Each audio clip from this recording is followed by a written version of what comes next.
안철수의 시간 일주일이 흘렀습니다. 그동안 굉장히 많은 일들이 있었는데요. 안철수 조폭, 안철수 딸, 안철수 신천지, 또 뭐 있었지? 안철수 유치원. 이런 것들이 이제 일주일 내내 그 SNS의 타임라인을 달궜었고, 그 외에도 굉장히 짜잘한 것들이 많았어요.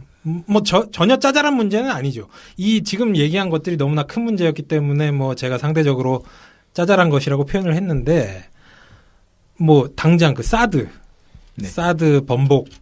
입장 번복 문제라든가, 그렇죠. 그리고 이제 망월동 묘지를 갔을 때 5.18 묘지를 가서 거기에 이제 밟으라고 박아놓은 전두환 비석을 싹 이렇게 피해가지고 그랬던 사건도 있었고, 그 이희호 여사님께 이제 신년 인사를 하러 갔었다가 이제 그 이희호 여사의 발언을 조작해가지고 날조해가지고 이제 언론 플레이를 했다가 들통나서 그 녹취록 책임 당사자라고 이제 해고를 했던, 보직 해임을 시켰던 사람을 또 캠프에 중용시킨 그런 일도 있었고 너무나 많았어요. 일주일 동안. 마치 그때가 생각나는데 반기문 씨가 이제 막 귀국해서 소위 그 반기문의 반망진창 데모험을 막 하던 시기에 거의 그 정도의 밀도로 이게 계속 터지고 있는데, 네.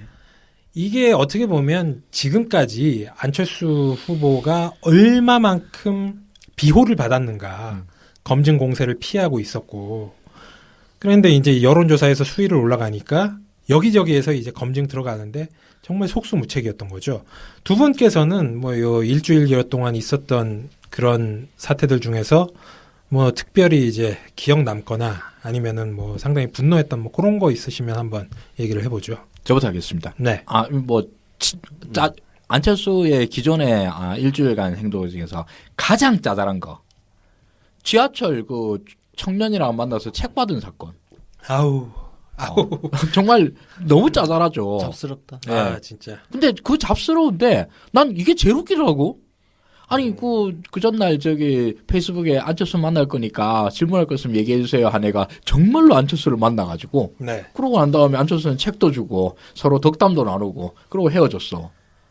그 학생이 초능력자였나 봐죠. 저 타임머신을 타고 왔던가 아니면 어떤 미래를 예측하는 예지력이 있었던 거 아닐까요? 그러니까요. 자, 이런 얘기를 나왔는데 다들 그걸 보고 일단 들켰잖아요. 예. 이게 이제 연출하고 하다가 들켰잖아. 들켰으면 그냥 알다시피 처음부터 얘기했다면 짜잘한 거잖아요. 그냥 우리가 연출을 했었는데 이래저래 했었다. 이러면 될 거 아니야. 묵묵부답이죠? 아니요. 나름 열심히 변명을 해요. 뭐라고 변명을 했습니까? 초능력자라고? 그분이? 그 학생이 맨날 그쪽을 전철 타고 다니는데 안철수가 이쪽으로 이제 지하철 타고 갈 거 이런 게 이제 알게 돼가지고 그럼 혹시 내일 만날지도 모른다. 예. 이런 생각을 하고 책도 준비하고 사람들한테 질문도 받고 그랬던 거다. 이런 식으로 변명을 해요. 대단한 사람이야. 네. 아니, 뻔뻔하네. 그 동선을 자, 그게 이제 우리의 상식상으로 생각을 해보면 1차 거짓말, 일단 그 상황 자체를 갖다 연출한 이것도 거짓말이죠. 그리고 거기에다가 그거 들키고 난 다음에 또 2차 거짓말을 했습니다. 그러나 저는 상식을 믿지 않고 기적을 믿는 사람입니다. 세상에는 얼마든지 확률이라는 게 있고, 그렇죠. 내일 당장 지금 우리가 북핵 위기를 걱정할 게 아니라 내일 당장 안드로메다 성운에서 우리를 침공할 외계인이 있으면 어떡합니까? 그런 확률도 0은 아니지 않습니까? 네. 마찬가지로 이 학생도 국민의당의 이 공식적인 해명과 같은 절차를 밟았을 수도 있다라고 생각을 합니다. 그러면 이 놀라운 뉴스를 왜 다들 대서특필하지 않는 겁니까? 정말. 이런 놀라운 예지력을 갖춘 청년이 나타났으면 지금 칼빈슨 홍가 항공모함 오고 그 북미 간 북중 간 이렇게 난리 나지 않습니까? 이 사태가 어떻게 될 건가를 예언하는 그런 예지력을 갖다 이 청년한테 물어봐야 될 거 아닙니까? 지구적인 대사건 아닙니까? 지금 미래를 예측하는 청년이 나타났는데, 근데 이걸 안 하네? 아니 그 청년을 이제 단독 인터뷰도 하고. 그러니까. 어떻게 그런 예지력, 신통력을 가지게 됐는지. 맞아요. 예. 뭐 사실 뭐 21세기에 토정 이지함 선생이 다시 재림한 거나 마찬가지인데 예. 이게 아무 일 없이 넘어가고 있다라는 게 이번 대선에서 좀 슬픈 일이라고 생각합니다. 뭐 그 학생이 뭐 그런 말 있지 않습니까? 간절히 원하면 이제 우주가 온 우주가 도와줘서 뭐 그랬을 수도 있습니다. 아, 와 진짜 얘기 들어보고 나니까 정말 찌질하다. 아, 잡스러워. 아니 뭐 학생은 솔직히 무슨 죄가 있겠어요? 저는 저희가 학생한테는 전혀 비난하고 싶은 거 학생은 없어요. 전혀 죄가 없고요. 그 잘못한 거 없고 그 걔네들이 그 정말 찌질하게 그렇게 하는 거죠. 그 권수영 원설위원님 같은 경우에는 뭐 어떤 게 기억에 남으십니까? 지금 뉴스가 잘 안 되고 있는 KBS 단독 보도했던 거. 네. 그 안랩 직원이 안철수는 안랩과 지금 관계가 없는 대주주이긴 하지만 하여튼 경영에서 완전히 손을 뗀다 뭐 본인 스스로 선언을 했고 근데 안랩 직원이 그 선거 사무실을 얻어주고 했다는 뭐 KBS 단독 보도가 나왔단 말이에요. 아, 네. 이 기사를 보면 네, 여기 그 김기인 전무라고 안랩 임원이에요. 예, 예, 이 사람이 서울 마포구 도화동에 그 건물을 그 사람 명의로 계약을 하고 해지를 했다. 이 얘기예요. 이게 언제냐? 2013년 국회의원 재보궐선거할 때. 그때 안철수가 노원병인가요? 예. 네. 거기 노회찬 자리 슈킹해가지고 무소속으로 출마해가지고 당선됐을 때. 네, 예. 그때 이제 비공개 사무실로 운영을 했는데 여기에 지금 안랩이 개입됐다는 거죠. 그리고 사무실에 있는 컴퓨터, 의자 막 여기에 안랩 마크가 다 찍혀 있었다는 거고. 그러니까 그 안랩 직원이 뭐 계약하고 거기 비품까지도 그냥 갖고 와서 쓰고.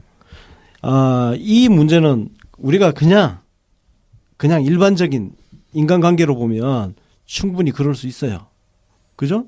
그럴 수 있는데 문제는 이거는 공적인 게 지금 들어가 있는 거야. 그렇죠. 공사 구분이 안 된다. 예. 지금 우리 박근혜 최순실 게이트의 가장 큰 문제가 뭐였어요? 공사 구분이 안 돼가지고 나라가 개판된 거 아니야. 지금 이 안랩 KBS 단독 보도 이거는 그 문제인 거예요. 공사 구분이 안 되는 거. 근데 KBS가 이렇게 단독 보도를 하고 그럼 그 뒤에 다른 언론은 어떻게 했냐? 보도를 잘 안 하네? 몇 군데는 썼어요. 뭐 중앙일보, 뭐 국민일보 몇 군데 썼는데 역시 또 안철수 홍위병 노릇하느라고 저널리즘 본령까지 다 내팽개친 한겨레는 안 써. 기가 막힌다 진짜. 우리 남자 박근혜 씨가 아마 아직도 이거에 대해서 그 스스로 자성하는 게 없을 거예요. 들켜서 이제 짜증나네 이런 생각을 할 것 같은데 예. 안랩 직원 내가 여태까지 잘 알고 있던 사람 여기 와가지고 그 도와준 걸 갖고 왜 이 지랄이냐라고 생각할 것 같아요. 네. 짜증도 들켜서 짜증이 아니고 왜 이게 뭐가 문제야? 그러니까 왜 시비를 걸어? 이게 왜 기사를 왜 저렇게 건데. 써? 왜 뭐가 문제야? 그걸 짜증 낼 거야. 맞습니다. 남자 박근혜 씨가 할 생각 그냥 거의 예측이 돼요. 예. 내가 좋은 일을 하겠다고 내 주변에 있는 사람 와서 도와달라 한 건데 왜 그러는지 잘 모르겠다. 아니 뭐 내가 뭐 연설문 뭐 최순실한테 좀 뭐 컨펌 받을 수도 있는 거고 뭐 이런 거죠. 그러니까 그런 나라를 심리죠. 위해서 똑같은 심리. 한 건데 네. 왜 지랄이냐고. 이게 이제 뭐 그 안철수의 입장에서 보면 뭐 이렇게 뭐 개인적인 그거일 수 있지만 안랩 예를 들어서 안랩 주식을 갖고 있다고 생각을 해봐요. 내가 이거는 저 회사의 배임이에요. 배임. 맞아요. 배임이에요. 네, 왜 회사 재산을 걷다가 꼬라박어? 그게 그 김전무의 사적인 돈이겠어요? 그 계약금이나 뭐 이런 게? 그러니까 왜 그 사람이 자기 돈 쓸 일이 없지. 그러니까 그거 한번 그래서 그거 좀 그 사무실 임대 비용이라든지 이거 어디서 지출했는지 이것도 다 알아봐야 될 사안이거든. 그러니까요. 아니 안랩 김전무가 돈이 더 많겠습니까? 안철수가 돈이 더 많겠습니까? 김전무가 무슨 그렇게 돈이 많아가지고 회사 회장 그걸 갖다가 도와줘요. 그거를. 그러고 안철수 씨 당신 부자인 거 알아요. 그러고 부자들이 인색한 것도 알아요. 그런데 좀 작작 좀 합시다. 작작 그러니까, 좀. 그것도 당신 2012년도에 주식 팔아가지고 900억 먹었잖아. 900억. 현찰로 900억 있는 인간이 그 돈이 아까워가지고 안랩에 있는 의자 빼오고 비품 해가지고 그거 들고 오고 그거 렌탈하고 얼마 한다고. 참나. 그냥 자기 돈 쓰지. 그냥 자기 돈 써요. 아니 참. 아니 자기 돈 지가 지 돈 쓰니까 사람들 다 좋아하고 그러잖아. 국민의당 당사를 갖다가 안철수 사비로 썼다고 그러니까 사람 다 좋아하고 아이고 그래 이제 안철수 돈 좀 쓰는구나. 다들 좋아하잖아. 그게 그렇게 아깝니? 그 비슷한 일이 또 하나 있었는데 그 최장집 네. 최장집 씨가 거기 뭐 정책연구기관 예, 안철수 사설 거기 들어갔다가 안철수가 운영비를 안 대고 네가 저기 최장집 네가 그거 그거 했으니까 운영비도 알아서 조달하세요. 그러니까 그냥 뭐 불과 몇 달도 안 돼가지고 그냥 나 못하겠다 하고 뭐 때려치고 간 거 아닙니까? 그뿐만 아니라 그때 그 안철수 재단에 재단 이사장으로 가신 그 여성 예전 원로 정치인 그분도 박모 여사님 그렇죠. 그분도 하다못해 차량 제공도 안 해가지고 어마어마하게 먼 거리를 갖다 지하철 타고 그 노인분이 왔다 갔다 하도록 몸도 편찮으신 분이 그렇게 하도록 만들었습니다. 야, 근데 안랩 얘기 나오니까 제가 그래도 언론사에 있을 때 증권부장도 하고 뭐 하여튼 그쪽으로 그 기자도 하고 해서 주가에 관심이 많은데 안랩 주가가 안철수의 시간이 시작되면서 하락하기 시작했어. 그것도 대폭락이 오늘 보니까 한 7%인 거 빠진 것 같아요. 오늘은 많이 빠졌고 4월 3일 4월 4일 이틀 연속 특히 4월 4일 날 엄청 빠졌네. 4월 4일이면 여러분 기억하시나요? 그때 양자 대결에서 막 1등 나오고 그랬던 시점이에요. 야, 이거 주식하는 사람들이 귀신 같아. 그때 이제 클라이막스 찍었다. 이제 안철수의 시간이 시작됐다. 그 주식 격언이 있어. 호재에 팔아라. 맞아요. 호재 판 거야. 이럴 때 들어가면 그냥 바보 되는 거야. 그래서 그 뒤로 잠깐 반등이 그 다음날 반등이 일어나고 그러니까 4월 4일 날 37,200원 빠졌다가 그 다음날 반등으로 21,800원 올랐는데 그다음 그리고 지금 오늘하고 그러니까 오늘이 나흘째 지금 하락세야. 이거 주식 하는 사람들은 귀신같이 알아. 안철수의 시간이 끝나간다는 거는 지금 안랩 주식 시세가 말을 해주네. 네. 이러니 이제 그 똑똑하고 영리한 주갤럼 사람들도 이제 주식으로 돈 번 사람은 하나도 없는 거죠. 뭐 사실 이번 에피소드 주제가 안철수의 시간이 뭐 얼마만큼 지속이 될 것이냐, 아니면 뭐 지금 끝났느냐 그랬는데 지금 뭐 이 스포일러를 해버리셨어 그냥. 이 정답이야 정답. 이게 그냥 정답이야. 그러게. 아니 어떻게 안철수가 잘 나갈 건데 주식이 이럴 수가 있어 안랩이. 만약에 대통령이 될 것 같으면은 계속 더 뛰어야지. 아유, 이 갑자기 김이 빠지네. 지금 사실 그냥 이거 안철수에 대한 호호를 다 버리고 그 다음에. 진짜 냉정한 모든 감정을 배제하고 냉정한 어떤 정치 분석가 평론가 이런 자세로 돌아오면 사실 제가 좀 바람이 있어요. 바람이 있는데 안철수는 버텨줬으면 좋겠어. 그렇죠. 그냥 중간에 울면서 또 후보 사퇴해가지고 골 때려 반기문처럼 되면은 안 돼. 그러니까 안 돼요. 최소한 선거 결과는 좀 보고. 그러고 이제 미국 가시는 게 좋을 것 같아요. 저는 지금 안철수 후보도 이게 사실 저희가 방송에서 물론 의견이 갈리는 부분도 있었지만 안철수 후보가 너무 폭락을 하게 되면 홍준표 만만치 않습니다. 그러니까요. 왜냐면 거기는 진짜 그 유시민 작가 말 맞다나 나라를 팔아먹어도 지지할 35% 쪽수로 따지면 약 820만. 저희가 선관위 선거 통계를 분석을 해본 결과 콘크리트가 820만 표. 여기 있는 후보이기 때문에 모르는 거예요. 그 안철수가 실제로 8%에서 35%까지 가는데 일주일 걸렸어요. 그렇죠. 그 35%가 8% 가는데 다시 일주일 걸릴 수도 있어요. 그렇죠. 그럼 이제 남은 거는 홍준표랑 유승민밖에 없는데 그렇죠. 결국은 그냥 홍준표한테 몰빵 되는 거고. 그거 좀 걱정되는 거죠, 사실.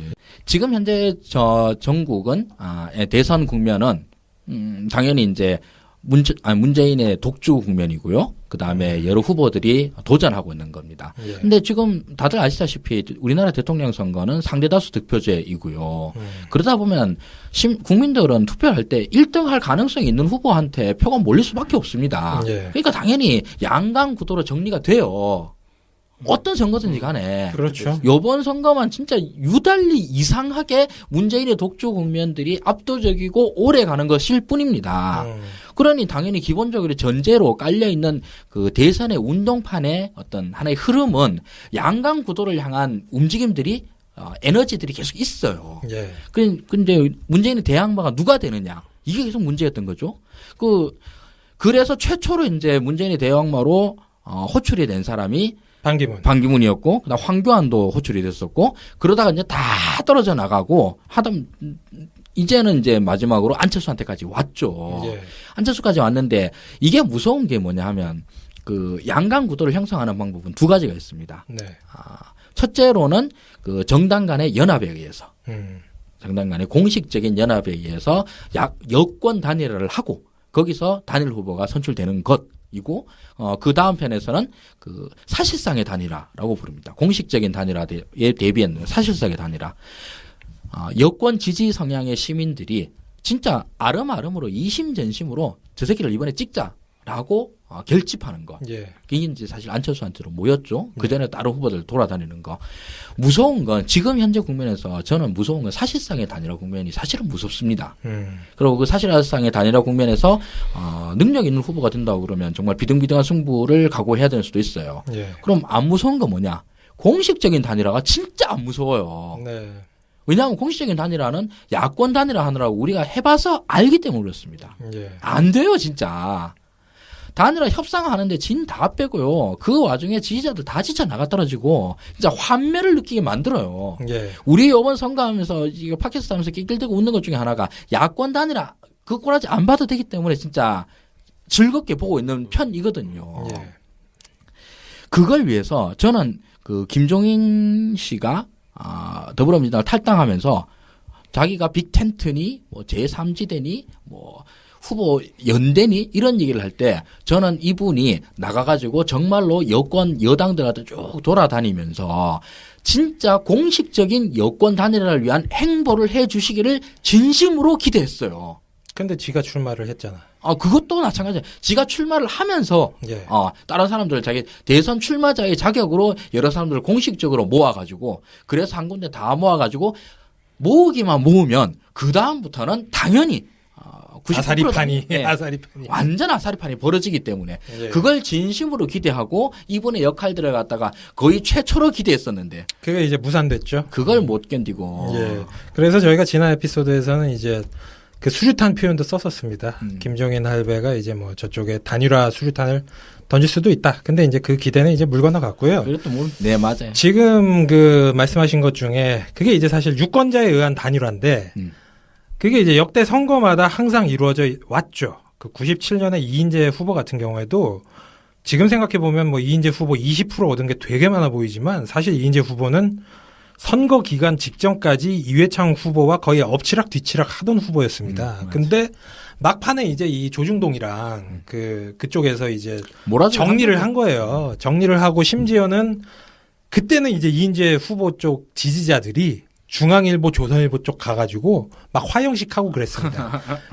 원래 이제 우리 선거법에는 대선 선거일 며칠 전부터는 여론조사 공표가 안 되잖아요. 근데 당시에 조중동이 뭐 김대중, 이회창 양강구도 속 뭐 이인재 추격 중 이런 식으로 판세를 갖다가 그냥 헤드라인으로 때려버리니까 그때 이인재 후보 쪽 입장에서는 완전 미칠 지경이었죠. 그게 지금 안철수 후보를 언론이랑 여론조사 기관이 푸시를 하는 거랑 똑같은 상황이었어요. 그래서 그때 당원들 데리고 조선일보 규탄 앞에 가서 대회 막 시위했잖아. 그러니까요. 시위했어요. 그때는 희생자가 이인재 후보였는데 그래서 이인재가 진짜 조선일보한테 시위하는. 근데 지금도 마찬가지로 안철수 쪽 지지자들도 아마 곧 그 상황에 몰릴 겁니다. 그렇지. 원래는 지금 희생자는 이제 사실 홍준표 후보예요. 그렇죠. 여태까지는 홍준표. 예, 여태까지는 홍준표 후보인데 이게 뭐 앞으로 가면 또 모르는 거예요. 아니 홍준표 입장에서는 진짜 지금 상황이 짜증나고 열받는 상황이야. 왜냐면 자기는 자기 그 당을 배신한 적이 없거든. 그러니까. 배신한 적이 없는데 자기한테 지금 이인재 포지션을 요구하는 거야. 요구받는 거야. 네, 맞아요. 그럼 너 제2의 이인재 되지 마라. 알아서 짜져라. 뭐 이런 상황인 거지. 그게 조선일보 김대중 씨가 칼럼으로 썼잖아요. 제목이 아주 화끈합니다. 문재인 아닌 것 것들의 연합. 그리고 문재인 아닌 것들의 연합으로 누가 되느냐? 그건 연합으로서 한 명만 선출하는 건데 여태까지는 안철수였어요. 홍준표가 아니라. 네. 근데 이게 애매한 게 사실 97년은 교통정리가 쉬웠던 게 어찌됐든 당시 집권 여당의 공식 후보는 이회창이었고 그렇죠. 네. 아무리 뭐 병역비리 이런 게 있어도 그 정통성이 이제 있었는데 요번에는 애매한 게 안철수가 무슨 저쪽에 있었던 사람도 아니고 그 애매한 거죠. 참. 2012년 생각해봐. 지금 안철수 뭐 검증할 필요 없어. 왜냐면은 그냥 2012년도에 그 보수 언론 조중동을 비롯한 보수 언론이 썼던 기사만 다시 다 갖고 오면 돼. 저는 이거 아까 제가 농담처럼 문재인의 4대 게이트, 5대 게이트 그랬지만서도요. 그 안철수의 게이트로 하면 한 180 게이트쯤 될 겁니다 아마. 108 번뇌처럼 뭐 108 게이트 뭐 108 게이트 이렇게 될 겁니다. 그러니까요. 지금 이게 불과 일주일 만에 이렇게 쏟아져 나왔는데 책 몇 권이야, 책 몇 권. 아직 대선 깁니다. 아직 3주 넘게 남았어요. 근데 그러니까요. 계속 터진다고. 이게 그러니까. 여태까지 검증이 안 됐던 게 한꺼번에 후루룩 터지기 때문에 반면에 문재인 후보 같은 경우에는 지금 6년째 검증 당하고 있습니다. 그러니까요. 그러니까 하도 깔 게 없으니까 5년 전에 이미 다 해결된 사안 5년 전도 아니야. 거의 10년 전이죠. 문준용 10년 씨 전이죠. 같은 경우에는 문재인 10년 전이죠. 그때 뭐 다 이명박 정권 하에서 결론이 났던 사안이고 아니, 나 이게 또 이 얘기하니까 갑자기 막 올라 막 또 올라. 오른 게 생기는데 네. 안철수가 국민의당 대선 후보 딱 되고 나서 그랬잖아. 문재인의 시간이 가고 안철수의 시간이 시작됐다고. 그래서 내가 페북에다가 안철수의 시간, 안철수 검증의 시간이 시작됐다. 근데 문제는 그때부터 이제 검증이 시작된 건데 그때 경향신문에서 사설을 정책 네거티브 하지 말고 정책 경쟁이야.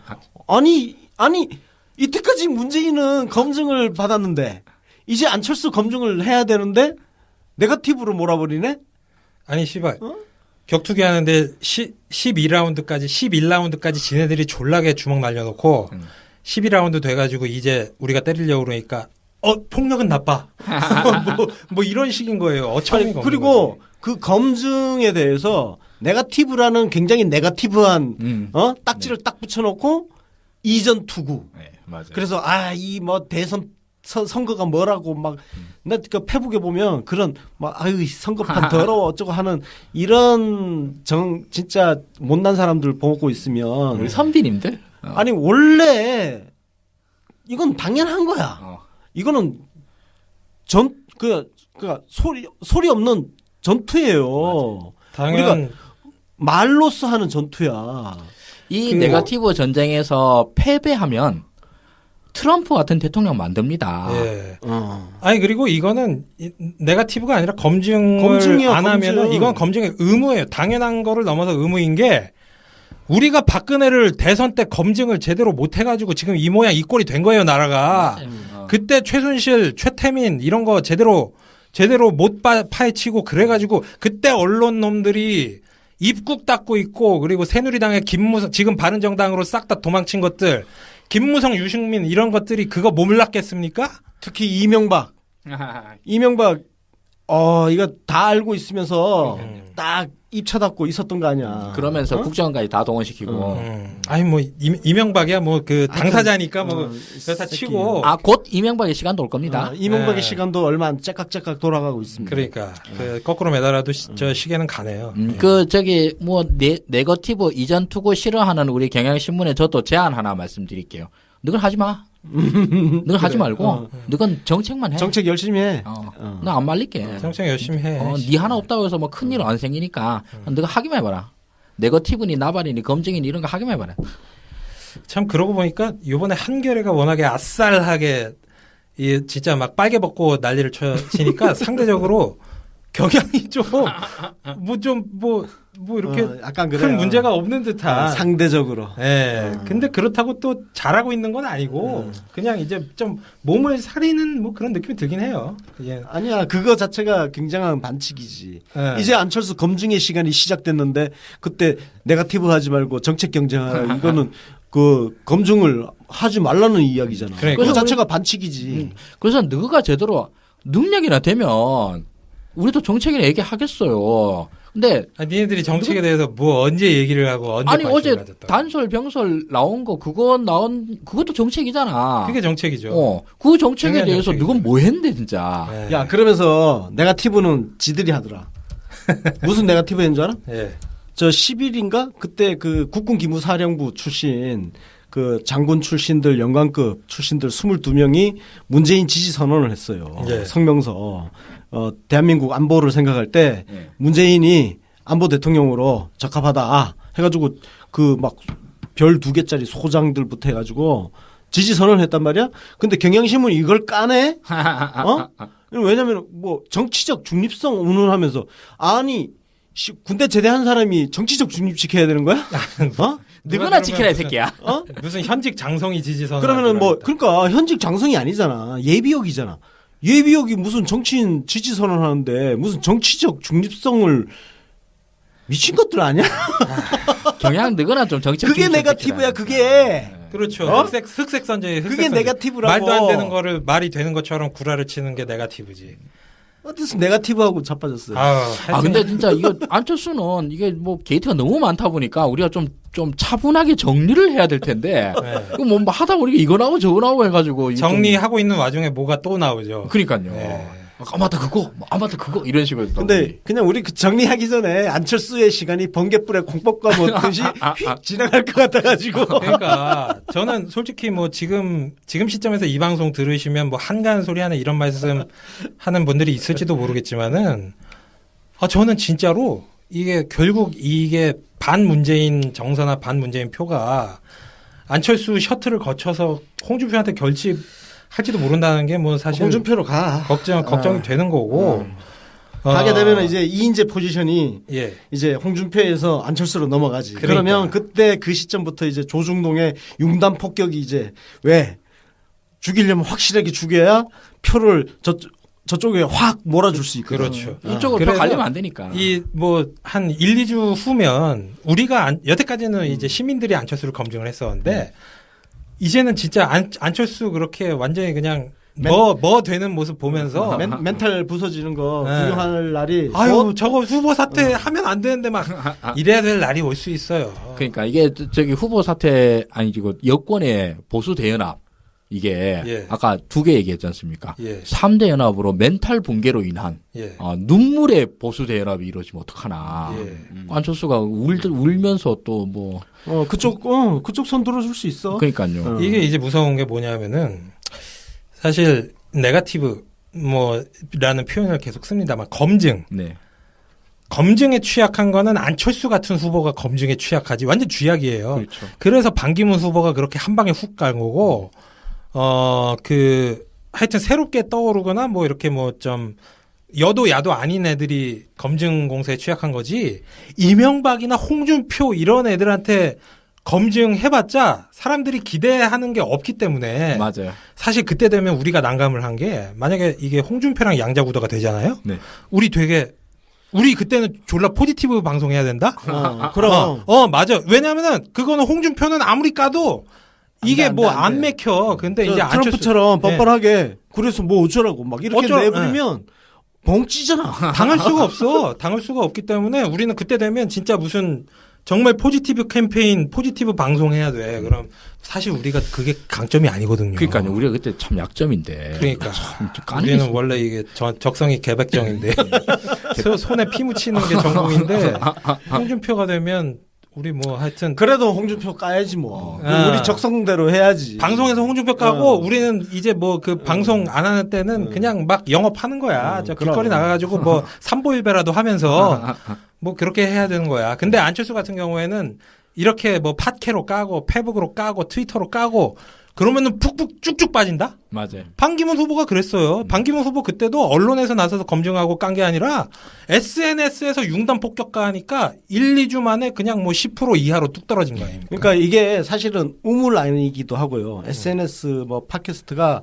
사실은 우물이에요. 네. 저는 이게 기존 언론보다 위력이 크다고 생각하진 않아요. 개인적으로. 다만 우리가 여기서 뭔가 이런 다양한 논리들을 만들고 공유를 하면서 이게 우리 실생활 오프라인 오프라인 생활 속에서 네. 전파를 하는 무기를 지금 우리가 서로 장착을 하고 공유를 하는 거야. 일종의 저 진지 같은 거죠. 진지. 그렇죠. 예, 네. 진지가 이제 구축이 된 거고. 그래서 우물 아니라고 무시하지 말라 이거지. 예. 어.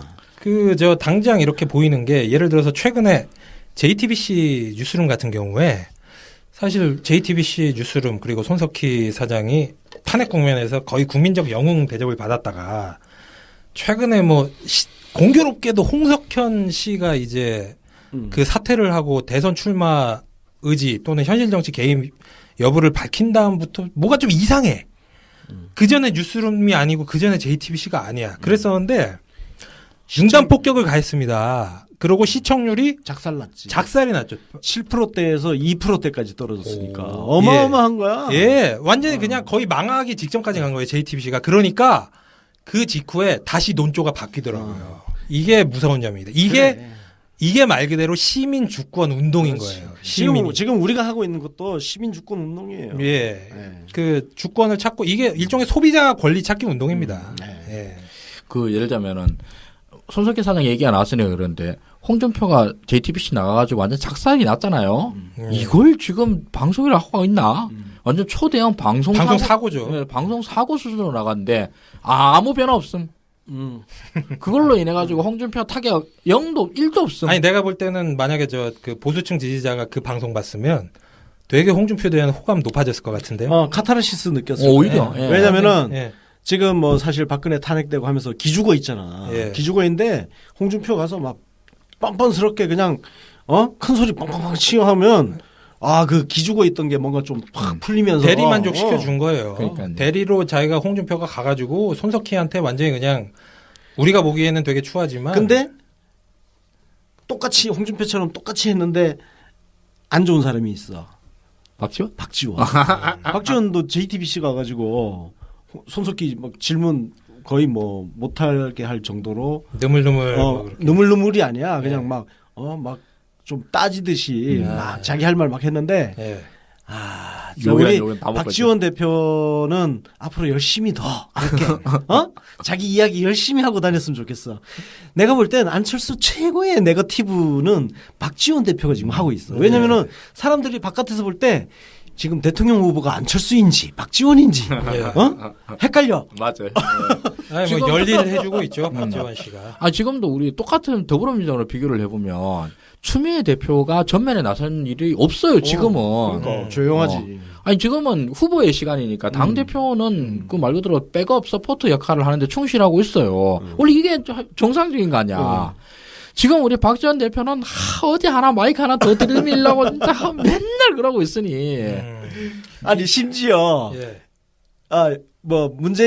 문재인은 다음 2022년 대선에서 자기랑 붙자 뭐 이런 얘기하고 앉았고. 아유 그냥 파이팅 넘쳐. 파이팅이 넘치시고 아니 그거는 대놓고 내가 대통령 후보라는 이야기를 지금 하고 있는 거거든. 내가 차기 대통령 후보고 만약에 안철수가 되면 내가 차기 정권 실세고. 그렇죠. 이거는 완전히 그 홍준표 후보의 발언을 자기가 셀프 인증을 해주는 거예요. 박지원 상황 정치 하고 있어요. 안찍박 인증해주는 거예요. 네. 참 이게 무서운 게 정치인 할배가 관심 종자병에 걸리면 답이 없어. 답이 없어. 아니 그러니까 안철수는 지금 네. 지금 사실 바깥의 검증이 문제가 아니고 내부가 진짜 문제야. 국민의당 진짜 박지원 대표가 그렇게 막 설치고 다니니까 네. 태클이 안 들어오겠냐고. 태클 들어온다니까. 그렇죠. 문병호가 태클 들어왔어. 문병호 네. 박지원 대표 선대위 참여하지 말고 백의종군 해달라. 역시 간수 없는 감옥이야 여기. 역시 역시 바로 이렇게 훅 치고 들어오네. 뒤에서 훅 찌르고 들어오네. 파놉티콘이야. 예. 진짜 서로가 서로를 감시하는 로얄 럼블 뭐 이런 거죠. 창살 없는 감옥. 예. 그럼에도 불구하고 누구도 싸움을 멈추려 하지 않아. 그냥 저기 그 비누 한번 잘못 집었다가 그냥 골로 갑니다 이거. 하여튼 진짜 국민의당 얘기만 하면 재밌는데 지금 뭐 어쨌든 지지율이 많이 올라와가지고 뭐 사실 저희가 뭐 그 제대로 뭐 각 잡고 웃을 뭐 처지는 아니고 네. 다만 박지원 씨가 뭐 잘 해주고 있다. 그리고 이제 그 영남 쪽, 네. 소위 말해서 홍준표 쪽을 지지할 만한 영남 쪽 보수층 유권자들에게 있어서는 박지원 씨에 대한 비호감이 굉장히 높습니다. 근데 이제 뭐 이렇게 해주면서 표 떨어내주고 있고, 하여튼 이 방송 듣고 계시는 청취자분들 그동안 뭐 저희도 참 뭐 마음고생, 권순우 논설위원은 절대 한 적이 없다고 뭐 처음부터 끝까지 얘기를 하고 계시지만 사실 윤가피님이랑 저는 긴장 좀 했어요. 여론조사 결과 봤는데 여태까지 계속 포착되고 있는 이 여론조사 조작 의혹에 대한 어떤 그 단서들, 그리고 이제 지금 일주일여 동안 드러난 안철수 후보의 어떤 취약한 후보 경쟁력을 보면 우리가 이제 너무 패닉에 사로잡혀서 걱정할 시기는 한 템포는 이제 지난 것 같다. 예, 그래서 다시 이제 평정심을 찾고 열심히 선거 운동하면 될 것 같다는 뭐 그런 느낌이 듭니다. 그러면은 뭐 저희가 또 뭐 김종인 얘기도 하고 이것저것 얘기도 하고 오랜만에 반기문 얘기도 하고, 반기문 얘기 오랜만에 하니까 되게 재밌네. 되게 재밌는 캐릭터였네. 그런데 참 조금 전에 선대위 얘기했는데 국민의당이 어찌됐든 그 난리 속에서도 박지원하고 손학규 투톱 공동 선대위원장 선출했다는 소식이 예, 들어왔습니다. 이게 원래 저기 뭐 잘 되는 집은 뭐 좀 잘 되고 있는 상황이라서 우리 만덕산 형님이 뭐 좀 이렇게 기어 들어왔네. 예, 이게 3연속 경선 패배, 경선 2위의 아이콘 아니겠습니까? 우리 손학규 씨. 뭐 앞으로의 어떤 구도가 어떻게 전개될 거라고 보시는지. 저는 일단 지금 대선 후보 등록이 15일, 16일이에요. 예. 이틀간. 예. 그리고 일단 안철수 의원 같은 경우는 이번에 의원직 사퇴를 하고 대선 뛰겠다. 예. 그렇게 지금 배수진을 치고 있는데 그 시점에 안철수의 시간이 끝나지 않을까. 예. 본격적으로 뭔가 하락세, 일단 여론조사 그게 뭐 인위적으로 만든 것이든 어쨌든 예. 하락할 것이다. 한 가지 마지막으로 하고 싶은 말은 그 바람이라는 건 말이에요. 바람도 뿌리가 있다는 말씀드린 거는 자기 능력으로, 자기 힘으로 만든 바람이라야 에너지를 계속 모아가면서 외부 에너지도 흡수해가면서 강력한 태풍이 되는 거예요. 그게 아니라 외부에서 인위적으로 만들어준 그 바람이면 나의 에너지가 되지가 못해요. 바깥에서 오히려 내 에너지를 이용하려는, 지금 상황은 그렇잖아요. 바깥에서 안철수가 갖고 있는 뭐 7에서 8%의 그 에너지를 활용하려는 사람들이 득실득실거리는 거예요. 그런 상황이다. 그러면 오히려 안철수는 갖고 있는 에너지를 모두 소진을 하고 소멸되어가는 그런 과정을 거치지 않을까. 예, 그렇게 보고 있습니다. 예. 저는 이 자리에서 와서 그 소위 이제 여러분들이 SNS나 인터넷 뭐 등등등에서 보다 보면은 그 잘난 체 병에 걸린 사람들이 많아요. 근데 저도 잘난 체 병에 걸려 있어요. 예. 근데 저도 그러는데 하수상은 잘났어. 감사합니다.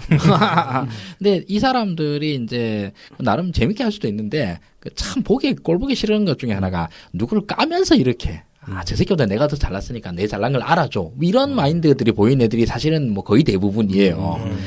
이런 분들이, 이런 환자분들이 요 근래에서는 또 정치의 계절이잖아요. 대선이고. 이러다 보니, 자기 잘남을 주체를 못 해가지고 맨날 하는 일들이 문재인 캠프를 까요. 이 새끼들 이런 것도 안 하고 지금 현재 이게 필요한데 뭐 이런 얘기를 많이 하고 그럽니다. 그런데 그 공갑장에서 윤가피 선생이 얘기했다시피 문재인 캠프는 말도 못하게 훌륭합니다. 뭐 이런저런 게 있는데 뭐가 잘했냐? 1. 사고가 안 터졌어요. 정말 큰 거죠. 네, 사고 안 터졌고 그 사고 안 터진 거의 결과로 지지율이 계속 고공행진을 하고 있습니다. 이것만 보면 잘하고 있는 거지. 뭘 더 잘하라는 말입니까? 그러니까. 예. 이 정도만 하면은 여러분들 그렇게 잘 나가는 것 같으면 가서 문재인 캠프 욕할 시간에 누구 회사 그렇게 잘 나가게 한번 해보라고. 누구 회사는 이런 사고 안 터지냐고. 그러니까. 그리고 그 얘기하니까 내가 참 웃기는 게 자기들은 이런 SNS 상에서 정치 이야기하는 시민들을 까면서 우월감을 드러내는 참 한심한 소아병적인 그렇게 한심한 애들이 없지. 진짜 최고로 한심한 거거든. 차라리 문재인 캠프 막 이렇게 까면서 나름 책사놀이하는 그게 차라리 낫지. 하물며 시민들이 뭐 이러쿵 정치에 대해서 이러쿵 저러쿵 하는데 그 시민들을 또 까는 사람들이 있어요. 그거 보면 너무 한심해가지고 그렇죠. 너무 유치해가지고 그런데 지금 여기 와서는 이제 그 강팀의 조건이라는 걸 한 말씀드리고 싶어요. 우리는 지금 선거를 치르고 있지 않습니까? 선거인데 이 선거에서 이기기 위해서는 뭐가 필요하냐? 저는 세 개가 필요하다고 봐요. 첫째로 가장 중요한 건 그 1번 중에 1번인데 1번은 후보입니다. 후보가 훌륭해야 됩니다. 소위 말하는 깜냥이 돼야 된다고 그럽니다. 제가 안철수에 대해서 걱정하지 않았던 건 이 바로 1번 후보에 대한 절대적인 신뢰가 있었기 때문입니다. 예. 안철수는 깜냥이 아닙니다. 반기문도 마찬가지로 깜냥이 아닙니다. 그래서 걱정하지 않았습니다. 두 번째로는 캠프가 있습니다. 캠프는 후보의 중요성에 비하면 약 한 1%쯤 될 겁니다. 네. 하나도 안 중요해요, 사실은. 그렇죠. 사고만 안 치면 됩니다. 사고만 안 치면 되는데 안철수의 캠프는 5만 사고란 사고는 다 치고 다닙니다. 네. 그 사립 유치원 같은데 이런 데는 이제 직능단체 모임이지 않습니까? 예. 이런 데 가는 거 엄청나게 위험해요. 여기서 말 한번 실수 잘못하면은 진짜 초대형 사고가 터집니다. 이게 뿐만 아니라 이 원고들 같은 경우에도 저도 이제 페이스북에 잠깐 말씀을 드렸습니다만 요즘 뭐 4차 산업혁명 이런 거 유행하잖아요. 뭐 공유경제 이런 거 하면서 예. 우버 같은 이런 신사업을 갖다가 우리나라에서도 적극 도입하겠습니다. 이런 말 충분히 나올 수 있거든요. 예. 이 말 나오고 나면은 진짜 난리 납니다. 전국의 택시 운전사들 그냥 다 작살이거든요. 그렇죠. 그럼 다 빅마우스들 아니에요. 택시만 탔다 그러면 그 소리 한 후보를 갖다 다 까게 됩니다. 안철수 캠프에 정책 제안할까? 그 좋죠. 우버 뭐 이런 뭐 거. 네. 에어비앤비 해가 갑자기 여관 좁아도 난리 나고 막 이런 수가 있습니다. 예. 근데 이런 것들을 걸러내 줄 수 있어야 돼요. 캠프가. 네. 그런데 이게 어떤 의미에서 이런 거 같은 경우에는 지금 이제 예상할 수 있는 거니까 할 수 있어요. 그런데 사고는 예상할 수 있는 데서 터지는 게 아니에요. 그렇죠. 진짜 상상도 못하는 데서 갑자기 날아와서 돌이 날아와가지고 뒤통수를 치는 수가 있거든요. 그럼 여기서 중요한 게 있습니다. 세 번째는 지지자들입니다. 지금 어제 안철수 사고는 유치원 사고는 이거는 일단 후보가 허접해가지고 이 발언이 가져올 의미를 전혀 이해 못했어요. 캠프는 자기 후보를 갖다가 그런 말 그대로 화염불 용암이 콸콸 쏘는 지옥불 한복판으로 후보를 밀어 넣은 거예요. 예. 세 번째, 지지자들이 이 부분에 대해서 후보를 전혀 지켜주지 못해요. 지금 안철수 지지자들이 여기 와서 무슨 커뮤니티에 와서 말만 한번 해보십시오.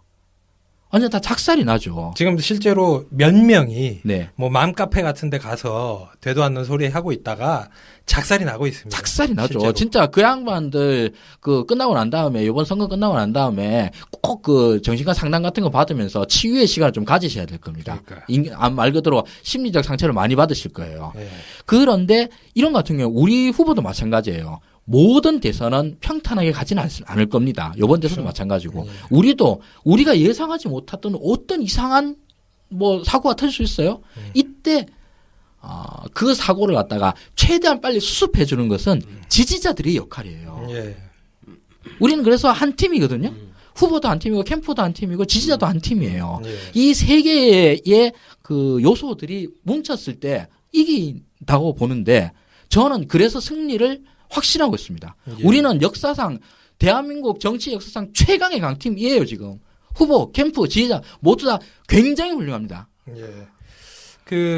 제가 이제 정리를 하고 마치자면, 방금 전에 말씀하신 내용대로 하자면, 우리가 강팀이라는 데는 이견의 여지가 전혀 없습니다. 예.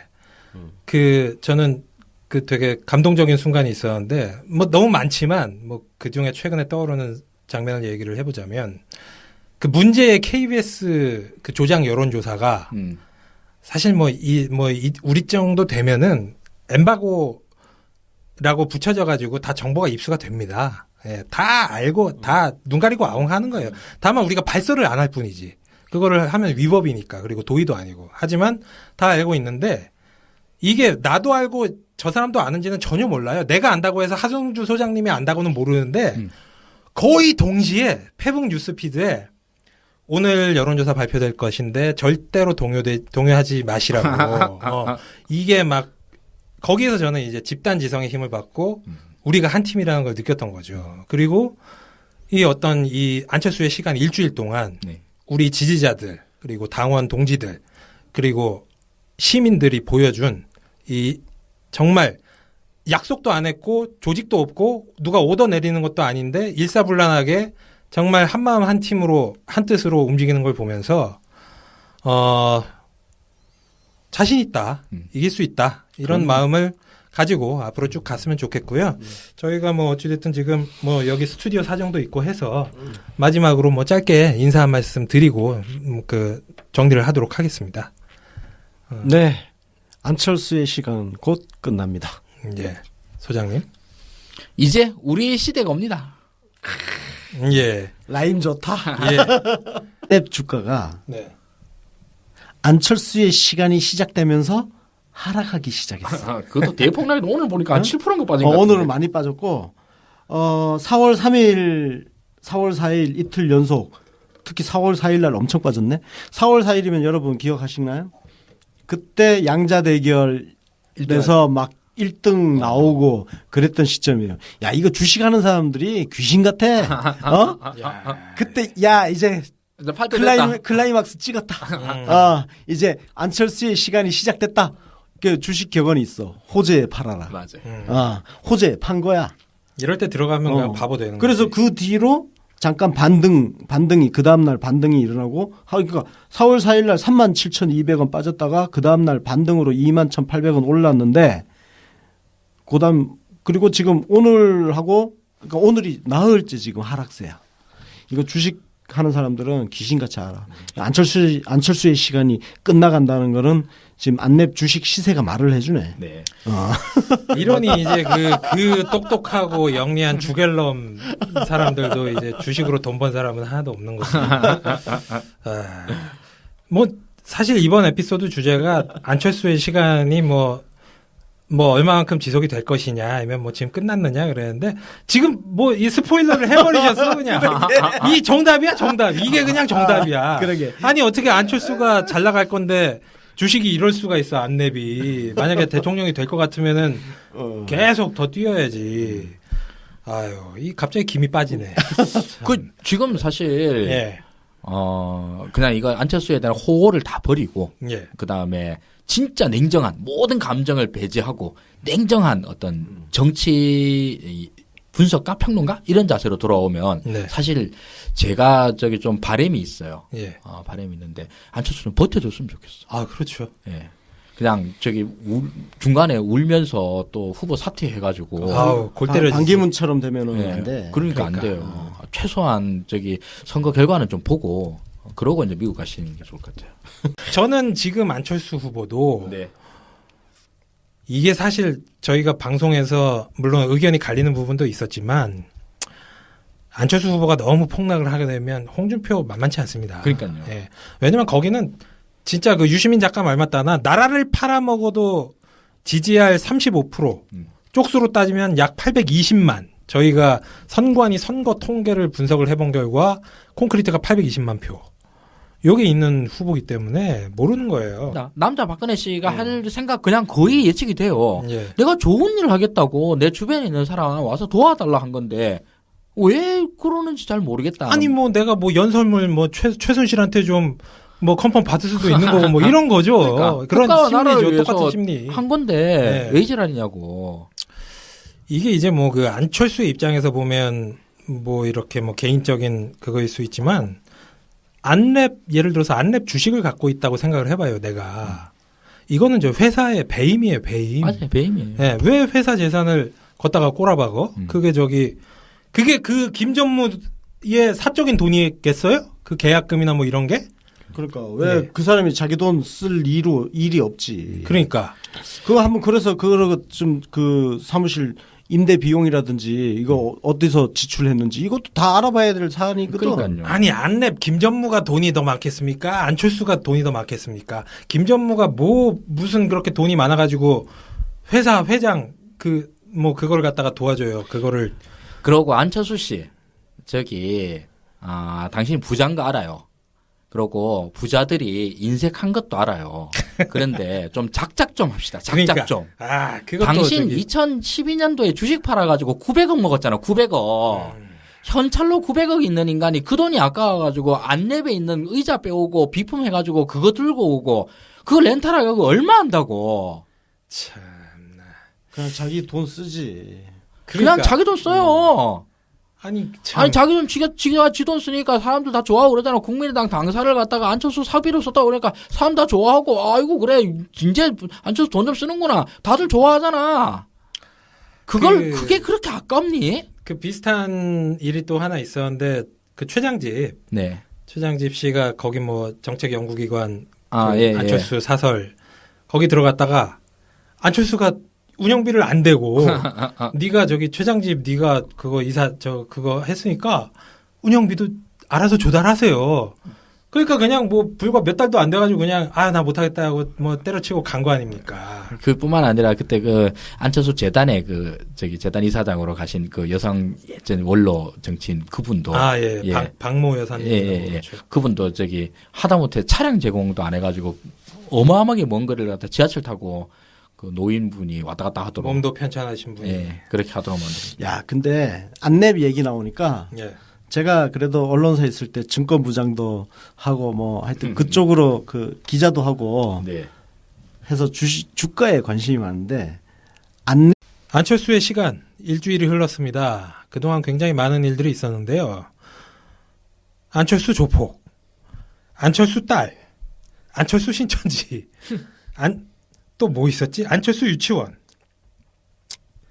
이런 것들이 이제 일주일 내내 그 SNS의 타임라인을 달궜었고, 그 외에도 굉장히 짜잘한 것들이 많았어요. 전혀 짜잘한 문제는 아니죠. 이 지금 얘기한 것들이 너무나 큰 문제였기 때문에 제가 상대적으로 짜잘한 것이라고 표현을 했는데, 당장 그 사드 입장 번복 문제라든가, 그렇죠. 그리고 이제 망월동 묘지를 갔을 때 5.18 묘지를 가서 거기에 이제 발부라고 박아놓은 전두환 비석을 싹 이렇게 피해가지고 그랬던 사건도 있었고, 그 이희호 여사님께 이제 신년 인사를 하러 갔었다가 이제 그 이희호 여사의 발언을 조작해가지고 날조해가지고 이제 언론 플레이를 했다가 들통나서 그 녹취록 책임 당사자라고 이제 해고를 했던 보직 해임을 시켰던 사람을 또 캠프에 중용시킨 그런 일도 있었고 너무나 많았어요. 일주일 동안. 마치 그때가 생각나는데 반기문 씨가 이제 막 귀국해서 소위 그 반기문의 반망진창 데모험을 막 하던 시기에 거의 그 정도의 밀도로 이게 계속 터지고 있는데 이게 어떻게 보면 지금까지 안철수 후보가 얼마만큼 비호를 받았는가 검증 공세를 피하고 있었고, 그런데 이제 여론조사에서 수위를 올라가니까 여기저기에서 이제 검증 들어가는데 정말 속수무책이었던 거죠. 두 분께서는 요 일주일 동안 있었던 그런 사태들 중에서 특별히 이제 기억 남거나 아니면은 상당히 분노했던 그런 거 있으시면 한번 얘기를 해보죠. 저부터 하겠습니다. 네. 안철수의 기존의 일주일간 행동 중에서 가장 짜잘한 거. 지하철 그 청년이랑 만나서 책 받은 사건. 아우. 정말 너무 짜잘하죠. 잡스럽다. 네. 진짜. 근데 그 잡스러운데 난 이게 제일 웃기더라고. 아니 그 전날 페이스북에 안철수 만날 거니까 질문할 거 있으면 얘기해 주세요 한 애가 정말로 안철수를 만나가지고 그러고 난 다음에 안철수는 책도 주고 서로 덕담도 나누고 그러고 헤어졌어. 그 학생이 초능력자였나 봐죠. 저 타임머신을 타고 왔던가 아니면 어떤 미래를 예측하는 예지력이 있었던 거 아닐까요? 그러니까요. 자, 이런 얘기를 나왔는데 다들 그걸 보고 일단 들켰잖아요. 이게 이제 연출하고 하다가 들켰잖아. 의원이 안철수는 안랩과 지금 관계가 없는 대주주이긴 하지만 하여튼 경영에서 완전히 손을 뗀다 본인 스스로 선언을 했고, 근데 안랩 직원이 그 선거 사무실을 얻어주고 했다는 KBS 단독 보도가 나왔단 말이에요. 이 기사를 보면 여기 그 김기인 전무라고 안랩 임원이에요. 이 사람이 서울 마포구 도화동에 그 건물을 그 사람 명의로 계약을 하고 해지를 했다. 이 얘기예요. 이게 언제냐? 2013년 국회의원 재보궐선거할 때. 그때 안철수가 놓은 병인가요? 예. 네. 거기 노회찬 자리 슈킹해가지고 무소속으로 출마해가지고 당선됐을 때, 네. 예. 그때 이제 비공개 사무실로 운영을 했는데 여기에 지금 안랩이 개입됐다는 거죠. 그리고 사무실에 있는 컴퓨터, 의자 막 여기에 안랩 마크가 다 찍혀 있었다는 거고. 그러니까 그 안랩 직원이 뭐 계약하고 거기 비품까지도 그냥 갖고 와서 쓰고. 이 문제는 우리가 그냥 일반적인 인간관계로 보면 충분히 그럴 수 있어요. 그죠? 그럴 수 있는데 문제는 이거는 공적인 게 지금 들어가 있는 거야. 그렇죠. 공사 구분이 안 된다. 예. 지금 우리 박근혜 최순실 게이트의 가장 큰 문제가 뭐였어요? 공사 구분이 안 돼가지고 나라가 개판된 거 아니야. 지금 이 안랩 KBS 단독 보도 이거는 그 문제인 거예요. 공사 구분이 안 되는 거. 근데 KBS가 이렇게 단독 보도를 하고 그럼 그 뒤에 다른 언론은 어떻게 했냐? 보도를 잘 안 하네? 몇 군데는 썼어요. 뭐 중앙일보, 뭐 국민일보 몇 군데 썼는데 역시 또 안철수 홍위병 노릇하느라고 저널리즘 본령까지 다 내팽개친 한겨레는 안 써. 기가 막힌다 진짜. 저기 우리 남자 박근혜 씨가 아마 아직도 이거에 대해서 그 스스로 자성하는 게 없을 거예요. 들켜서 이제 저기 짜증나네 이런 생각을 할 것 같은데 예. 안랩 직원 내가 여태까지 잘 알고 있던 사람 여기 와가지고 그 도와준 걸 갖고 왜 이 지랄이냐라고 생각할 것 같아요. 네. 짜증도 들켜서 짜증이 아니고 왜 이게 뭐가 문제야? 그러니까 왜 시비를 걸어? 이게 왜 기사를 왜 저렇게 건데. 써? 왜 뭐가 문제야? 그걸 짜증 낼 거야. 맞습니다. 들켰으면 그냥 알다시피 처음부터 얘기했다면 짜잘한 거잖아요. 그냥 우리가 연출을 했었는데 뭐 이래저래 했었다. 이러면 될 거 아니야. 묵묵부답이죠? 아니요. 나름 열심히 변명을 해요. 뭐라고 변명을 했습니까? 초능력자라고? 그분이? 그 학생이 맨날 그쪽을 전철 타고 다니는데 안철수가 이쪽으로 이제 지하철 타고 갈 거 이런 게 이제 알게 돼가지고 그럼 혹시 내일 만날지도 모른다. 예. 이런 생각을 하고 책도 준비하고 사람들한테 질문도 받고 그랬던 거다. 뭐 이런 식으로 변명을 해요. 대단한 사람이야. 네. 아니, 뻔뻔하네. 그 동선을 자, 그게 이제 우리의 상식상으로 생각을 해보면 예. 1차 거짓말 일단 그 상황 자체를 갖다 연출한 이것도 거짓말이죠. 그리고 거기에다가 그거 들키고 난 다음에 또 2차 거짓말을 했습니다. 예. 그러나 저는 상식을 믿지 않고 기적을 믿는 사람입니다. 세상에는 얼마든지 뭐 확률이라는 게 있고, 그렇죠. 내일 당장 지금 우리가 북핵 위기를 걱정할 게 아니라 내일 당장 안드로메다 성운에서 우리를 침공할 외계인이 있으면 어떡합니까? 그런 확률도 0은 아니지 않습니까? 네. 마찬가지로 이 학생도 국민의당의 이 공식적인 해명과 같은 절차를 밟았을 수도 있다라고 생각을 합니다. 그러면 이 놀라운 뉴스를 왜 다들 대서특필하지 않는 겁니까? 정말. 이런 놀라운 예지력을 갖춘 청년이 나타났으면 지금 뭐 칼빈슨 홍가 항공모함 오고 막 그 북미 간 뭐 북중 간 이렇게 난리 나지 않습니까? 이 사태가 어떻게 될 건가를 예언하는 그런 예지력을 갖다 이 청년한테 물어봐야 될 거 아닙니까? 지구적인 대사건 아닙니까? 지금 미래를 예측하는 청년이 나타났는데 근데 이걸 안 하네? 아니 그 청년을 이제 뭐 단독 인터뷰도 하고 그러니까 뭐 어떻게 뭐 그런 예지력 신통력을 가지게 됐는지 맞아요. 예. 뭐 사실 뭐 21세기에 토정 이지함 선생이 다시 재림한 거나 마찬가지인데 예. 이게 아무 일 없이 넘어가고 있다라는 게 이번 대선에서 좀 슬픈 일이라고 생각합니다. 뭐 그 학생이 뭐 그런 말 있지 않습니까? 간절히 원하면 이제 온 우주가 도와줘서 뭐 그랬을 수도 있습니다. 와 진짜 얘기 들어보고 나니까 정말 찌질하다. 잡스러워. 아니 뭐 학생은 솔직히 무슨 죄가 있겠어요? 저희가 학생한테는 전혀 비난하고 싶은 거 학생은 없어요. 전혀 죄가 없고요. 그 잘못한 거 없고 걔네들이 정말 찌질하게 그렇게 하는 거죠. 권수영 건설위원님 같은 경우에는 뭐 어떤 게 기억에 남으십니까? 지금 뉴스가 잘 안 되고 있는 KBS 단독 보도했던 거. 네. 그 안랩 직원